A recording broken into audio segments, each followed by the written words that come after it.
This is all zoomed in. There we go. Hello, it's me again, Happy Hour. And today here at Happy-Tec, my imaginary company, I made something new. And it's not a gun this time, actually. And move the car out of the way. Wow. No, it's not a gun. It's more like it's more like a mine. It's like inspired by a Bouncing Betty, but unfortunately I couldn't get a very compact way of having the Bouncing Betty part. Basically, what a Bouncing Betty does is it's in the ground, it explodes up to like waist height maybe, and then it explodes. Mine, I couldn't figure out how to do that because unfortunately, I kind of set it too far for standards of making it too small, even though I know it's a prototype. I made it a bit too small for a prototype, so I couldn't really possibly fit in a device or mechanism that allows that effect. So I decided more on a spring-loaded launcher, but kind of had its roots as a Bouncing Betty. Let me just show you. Ooh, okay. Here it is. Here is the Bouncing Betty. And right now I gotta be careful because it's actually armed. Or I don't know why I armed it before shooting. As you can see, oh, way bad. It's not armed. So that's it. That's pretty much the Bouncing Betty. Let me see if I can get a measurement. Yeah. Oh, my camera's going weird. No, there we go. Let me there we go. Measurement tape. So as we measure from the bottom, this thing is about 11 inches tall in person. No, wait, my bad. 10.5 inches tall. So it's not that big of a mine for what it is. Well, it might be pretty big. I'm not sure. And you may be noticing something. Where's the tripwire? Where's the little thing that you trip and then the thing explodes and whatnot? Well, believe it or not,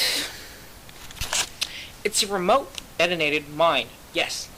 I have seen others that have implemented a Nerf mine, but theirs is more of a tripwire system. I think I've seen a few that might be motion sensor, but I can't remember if those were a Nerf mine or paintball. I can't remember. Anyway, I didn't want to make a tripwire because a tripwire you really have to kind of plan ahead, and I'm not really that kind of guy. Also, I like it so at any time you can detonate rather than not hoping someone will pass by a wire. And also the wire, it's easily seen, anyone can just step over it. So with the remote, manually remote operated, in this case, well, I'll tell you that later. You know, you have the option to detonate whenever you want, how you want, and you pretty much virtually can place it anywhere because you're not limited to a tripwire attached to the other end of a post. Here, it's remote detonated, so you can practically put it wherever you want. If you can put it in front of them if you want, but anyway, you can detonate anytime you want. So, yeah, here's the detonator. And it says right here, detonate. This is a pretty much a relay switch with a built-in lever. You can get those at Radio Shack. Let's see here. Oh, on and off. I tried to implement a device that has an indicator LED, but I don't know how to do that, so it's just there for looks. So it's off right now. And the detonator, let me move this somewhat out of the way, is powered by a simple, humble, rechargeable in my case, because I don't like going out and buying new 9 volts, is a rechargeable. If you're wondering what the brand is, it's Lenmar rechargeable. And yeah, anyway, so to pretty much activate the thing here, you pretty much just put the battery in there. There we go. So that's activated, and you may see the here. Let me take you a tour to the little mine. I like to. It's a clear. You can tell it's from a clear bottle. It had a nice base. So that little battery in there is just weight because it's a bit too light. As you, I'll show you when it deploys. Here you go. You have a kind of what you would see on like an airsoft or an RC car type thing. Input.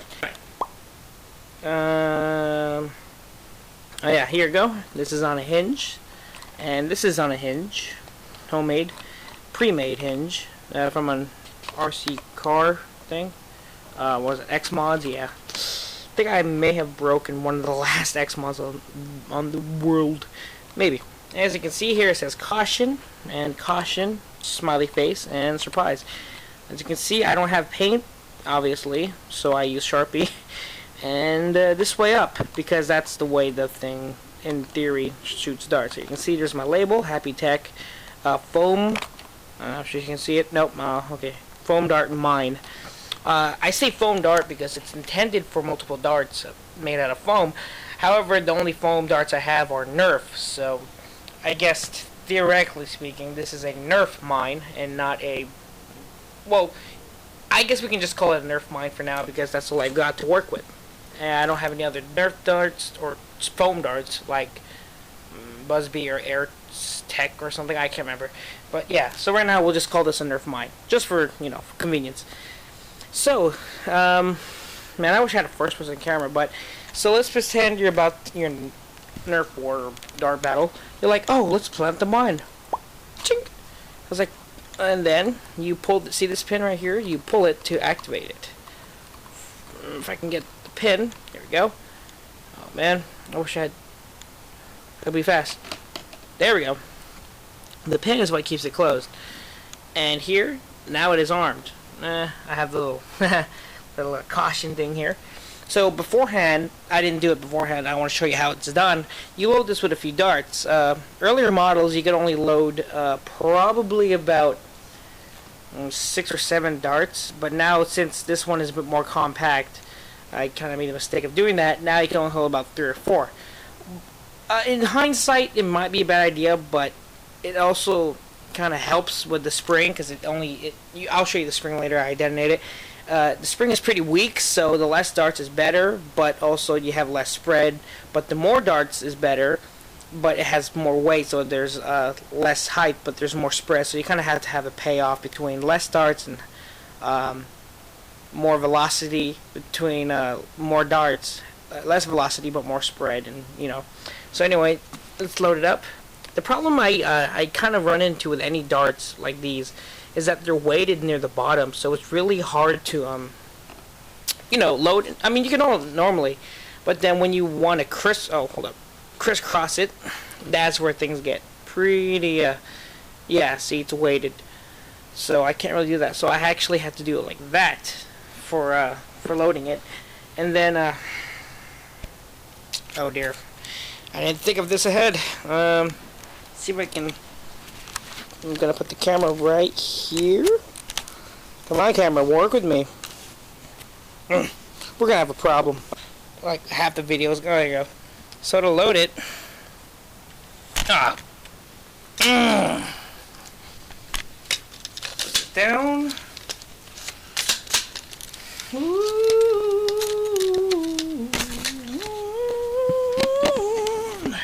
Jack Master, I will fight for you.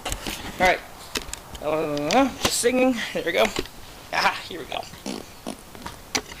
Hello. Okay. Whew. Okay.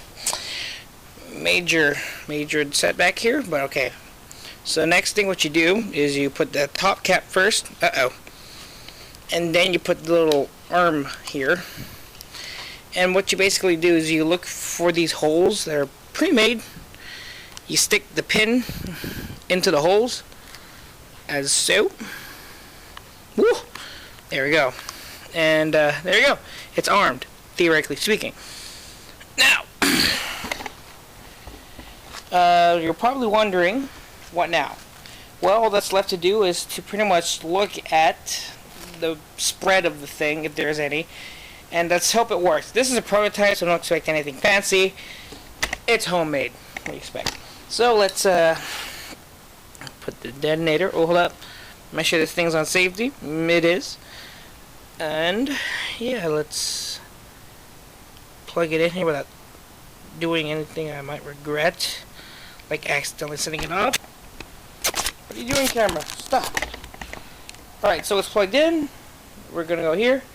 So let's let's just set this off and see what it does. Alright. So, let's measure this. Yeah. No, wait, what? Oh, wait. There we go. From ground zero to the edge of the sofa. If it gets there, I'll be happy. So, not much to say here. Here's the detonator. If you can hear me at least. Alright, now I'm gonna pretty much turn this detonator on, set this off, and we'll see how much the spread is. We're gonna do about 3, maybe 4 firing tests to see what the average so-called spread is. So yeah, let's do first. Let's do it. I hope it detonates, otherwise I'm gonna have a problem. All right. 3, 2, 1. Hold up. I just realized I forgot to arm it. Real quick before we detonate this into oblivion. See here? This little piece of plastic. I'll show you the mechanism and how it detonates later, but it's not now, it's not armed. Now it's armed. So.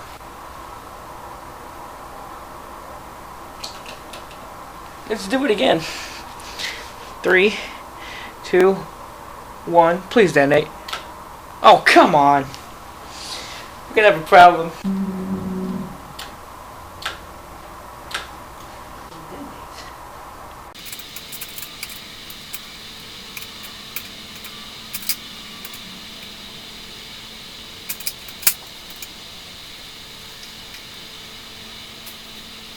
Alright, let's try again.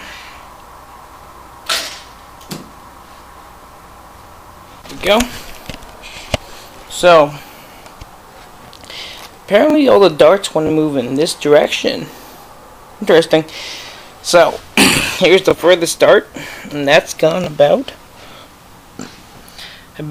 8 feet 20 inches. 8 feet 20 inches. So the first test was 8 feet 20 inches. Why is this so zoomed in? Okay. Test number 2. Are we gonna keep having problems, or is this thing not gonna want to work with me anymore? Oh dear.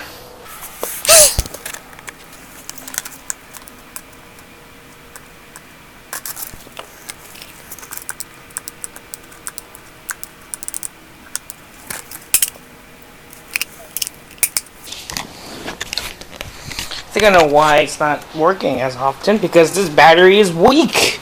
Doesn't have enough power, no juice, no nothing.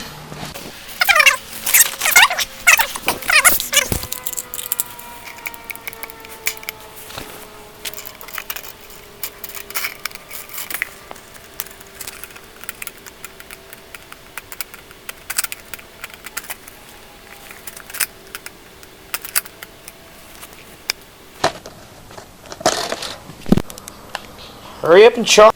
We put a new battery, and I'm back. And it's been about 3 days because I forgot to.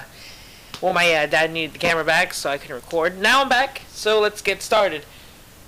Oh man, I actually forgot something. Oh well, I'll get back to it later. Anyway, the reason why I was launching is not because of the weak battery, but it was actually because I failed to realize that, since gluing really hot glue onto the water bottle, it actually deformed it, so it kind of squeezed in.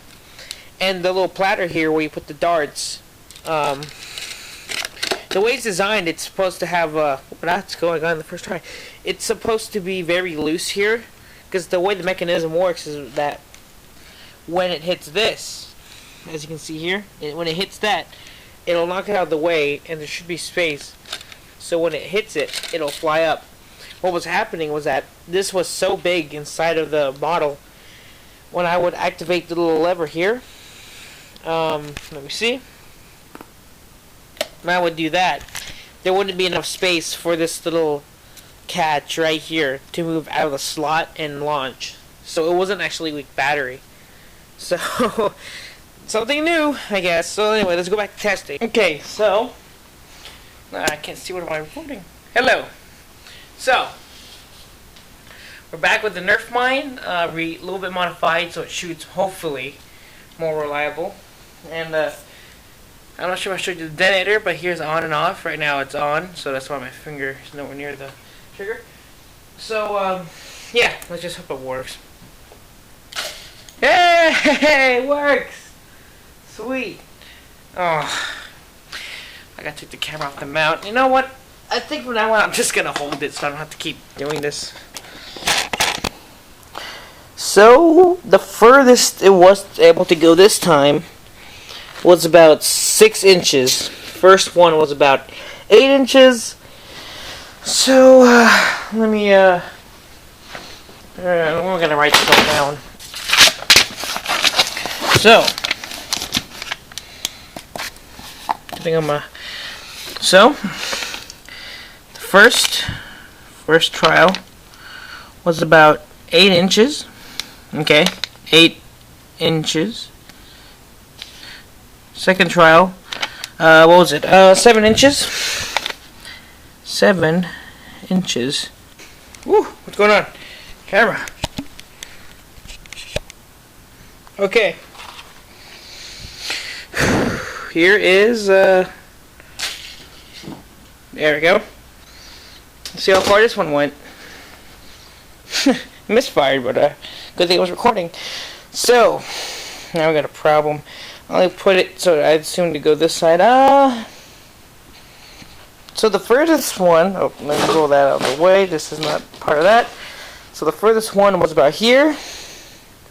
So, if I think, so here, this is the center. Well, that's about 1 foot. So possibly about right here. 18. Trial number 4. About 12 inches. Okay. 13 inches. Huh. Again. Alright. So this is trial number 5. Let's go. Is it armed? See, as you can see, it says armed. So we're good to go. Ooh, man, come on. There we go. So I just like this is 29 inches. Wow, that's impressive. 29 inches far away. I think that's the furthest yet. Oh, camera, what are you doing? 3, 2, 1. 1 foot 6 inches, so that's about 18 inches. Okay, so we got the same result for the first trial. Looks like it's an octavarium. It ends the way it began. It's a song reference. Anyway, I'm gonna go add up the totals and then average it, and then we'll see what the average blast radius is for this thing. So, well, after this thing stops zooming in, so the total of the inches together is 83 and divided by 6 because there's only 6 trials, and I get about 13.8333 repeating, of course. Fine. But for what this is, though, it is a pretty good proof of concept to show that you don't always entirely have to be, I guess, say, limited to a tripwire approach. Oh, of course, the problem is, with this approach, you only get like 4 darts. With Weldon's I seen made, can fit like, I think like 30 maybe darts more, depending how big they make it. And to be honest, the tripwire approach isn't all that unusable. It has its merits and demerits. Everything has its merits and demerits. Some have their good, some have their bad. This one's pretty good if you're gonna. It's pretty much like a. This thing right here pretty much functions more of a claymore, I could see, rather than actual mine. It seems to be more better suited to actually aim it at someone ahead of time than just hope it hits something. That's what I see it as. So possibly I could make a Nerf claymore down the line as a proof. This see as a prototype, and that's pretty much what it is. It's just to see if something like this is possible. Because the idea of this mine is to show that you don't always have to have that approach of having to pull a string. It's able to be motorized, so you don't always have to pull a string. so you can actually have more flexibility to place it whatever you want. That's the idea here, not to see if it could have the biggest spread of all the mines with Nerf or any foam darts you can use. It's pretty much to be a bit more flexible and where you can put a mine like this thing. Maybe down the line when I learn how to do more programming, in this case maybe an Arduino, I could possibly make a circuit that uses an infrared detector. And what I could do is have it probably on the side of the mine here and have a circuit board inside, maybe in a bigger housing of course. And as someone passes by, the IR infrared detector thing could go into the Arduino. Arduino activates the circuit, goes to the servo, pushes a new plunger I designed hopefully out, and there we go. So what I'm basically saying is having this whole design simplified in a motion detector rather than a detonator format. But for what it is a good proof of concept, for me at least. So hopefully down the road I can develop more and more interesting ways of deploying a Nerf mine. Yeah, there we go. And all this extra stuff I just added because I thought it would look cool. So there we go. That is a homemade Happy-Tec Nerf foam dart mine. Or in this case, Nerf dart, because that's the only thing I have access to. So, I guess that's it. I don't think I'm forgetting anything. I hope. Did I go over this construction? Well, maybe real quick. Construction consists of plastic tubes you can find around the house. Me, I got lucky because my dad always buys magnets, and they always come in these pretty fancy packages. There's a big outer tube, like as seen here, and then the inner tube, which is seen here. So I'm guessing I'm using all of it. The whole body is mainly a plastic bottle, like soda bottle. This piece of plastic here is from right there. It's what they use for those signs as a vote for that guy or this person. You know, I'm not gonna get into politics because I don't like it. This is a spring from a normal notebook you can take out, and it does the job. It's not the strongest, but hey, it works for what it's intended. What else? And cardboard, as seen here, because cardboard is pretty flexible if you just want to make a basic proof of concept for a part. For finalization, I would use plastic. So, oh yeah, and barbecue skewer. So that's it. I guess the wire. Oh, I need to show you what it would look like if someone were to run into it. So that means I'm gonna get in the line of fire. Oh, I can't see anything. So in case you're wondering what it would look like to get hit or have one of these in your vicinity, I'm gonna pretty much just stand next to it and see if my average, like I did calculation there earlier, if whether or not the 14 inches average radius thing actually made sense, and also see if any of the darts hit me. So let's just see. So here, 10, 1, no, how about 1 foot, 1, 2, 3, 2 here. So this is pretty much the average length. Let's see how high it goes, and maybe if I can get a stop motion or snip it, whatever you call it, I can see how high the plunger goes to show how high the plunger goes before the darts actually leave. Because this was intentionally going to be a bouncing Betty design, but complications occurred, like how am I going to get it to detonate in midair, or how am I going to get the darts actually loaded in there in the first place. So I just decided to make it a spring-mounted platform that launches darts up, and it works for what it is. So here we go. It's homemade, what do you expect? 3, 2, 1. Oh, sorry. Detonator's on safety. Oh gee, let me walk by this inconspicuous thing. Oh no, someone. Oh. Well, that was actually pretty effective. Even if I didn't move my arm, I kind of moved my arm to the path. But it seemed that if I had moved a bit further, I would have got hit by this one little dart. Right here. This one little dart hit me.